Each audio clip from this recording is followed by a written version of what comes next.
Berdasarkan data Bursa Efek Indonesia, baru ada 7 emiten yang melantai dengan nilai 2,16 triliun rupiah per 31 Juli 2026.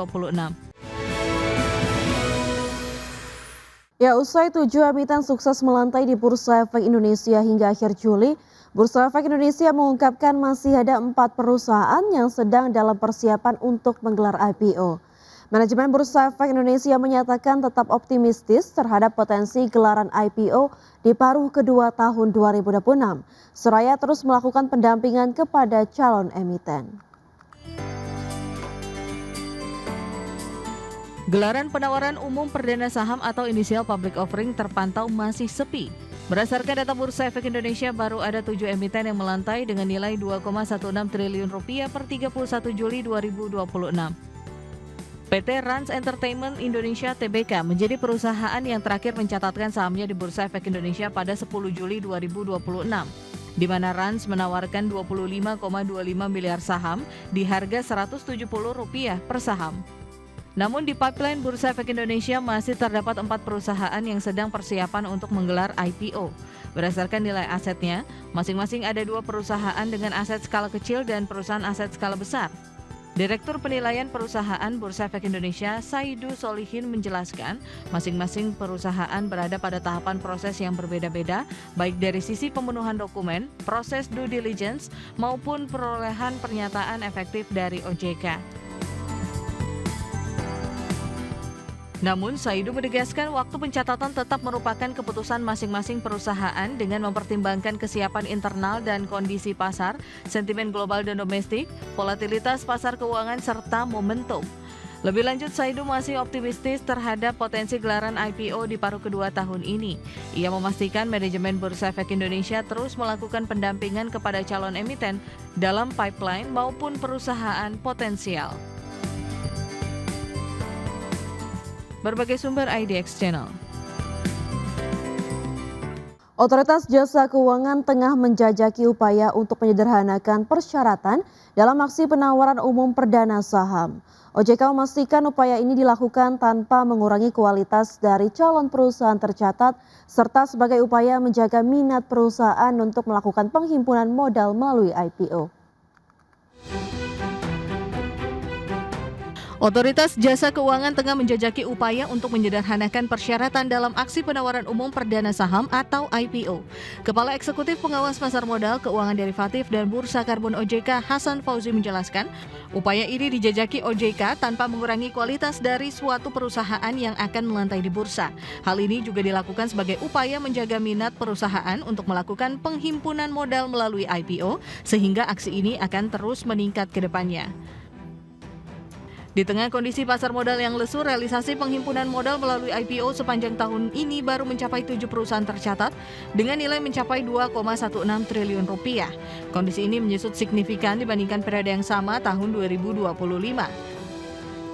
Meski demikian, OJK memandang bahwa minat korporasi untuk melakukan penghimpunan dana melalui IPO masih terjaga dengan baik.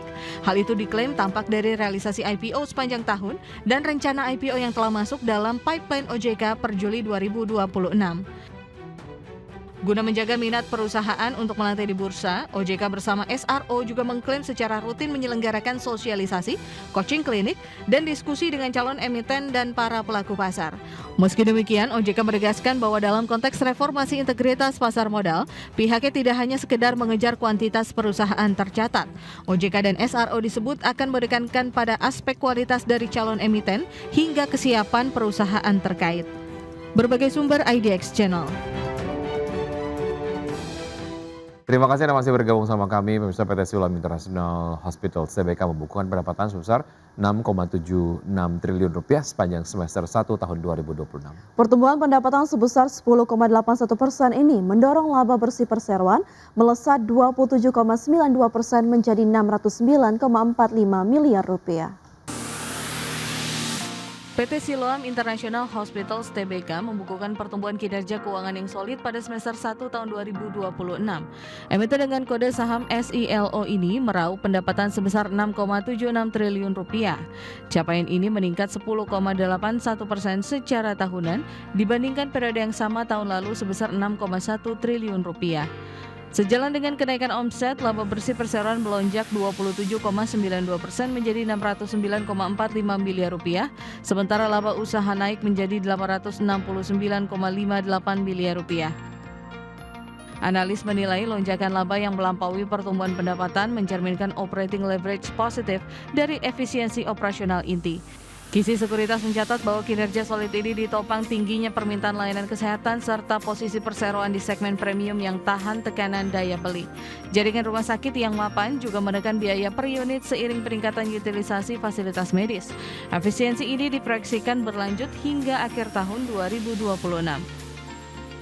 Memasuki paruh kedua tahun 2026, kinerja perseroan diperkirakan tetap positif terdorong ekspansi kapasitas serta kenaikan porsi pasien asuransi swasta.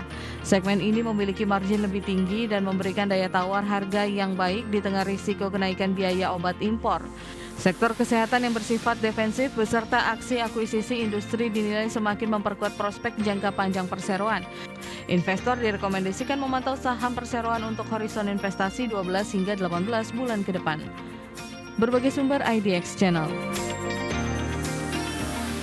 PT Bank Raya Indonesia Tbk membukukan laba bersih sebesar 12,01 miliar rupiah pada kuartal kedua tahun 2026. Ya, kinerja positif emiten perbankan digital ini ditopang oleh pesatnya pertumbuhan kredit digital serta ekspansi simpanan nasabah.